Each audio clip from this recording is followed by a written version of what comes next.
Today was the deadline for GM and the government's auto safety agency to tell Congress what they knew about a deadly defect in some GM cars. At least 12 people have died and 31 have been injured in accidents linked to faulty ignition switches. Jeff Glor has been investigating this. After the Chevrolet Cobalt was introduced 10 years ago, there were problems from the start, including a defective ignition switch that could suddenly turn the engine off, disabling power steering, power brakes, and the airbags. Both GM and the National Highway Traffic Safety Administration have said, despite having received numerous reports of those problems, it was difficult to see a growing trend.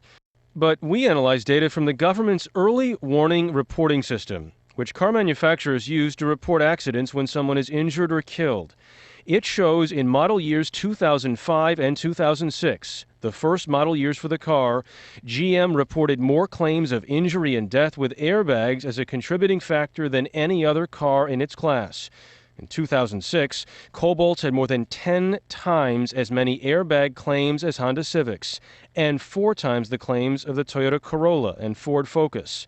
In another accident reporting database we analyzed, 05 and 06 Cobalts had the highest fatality rate per 1,000 vehicles sold in its class, and the highest rate of fatal accidents when airbags did not deploy.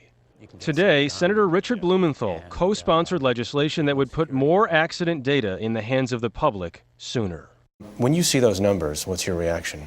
These graphs are pictures of death and destruction on a scale that is staggering, when full disclosure could have stopped them.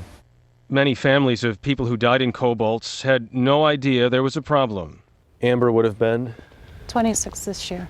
Laura Christian's daughter, Amber Rose, died in a Cobalt in 2005. When you lose your daughter, whether you're the first one or whether you're the last one, she's still gone. And it's still their fault for not fixing the problem. Would you let your kids drive these cars? I wouldn't allow my children behind the wheel of one of these cars. GM should take these cars off the road.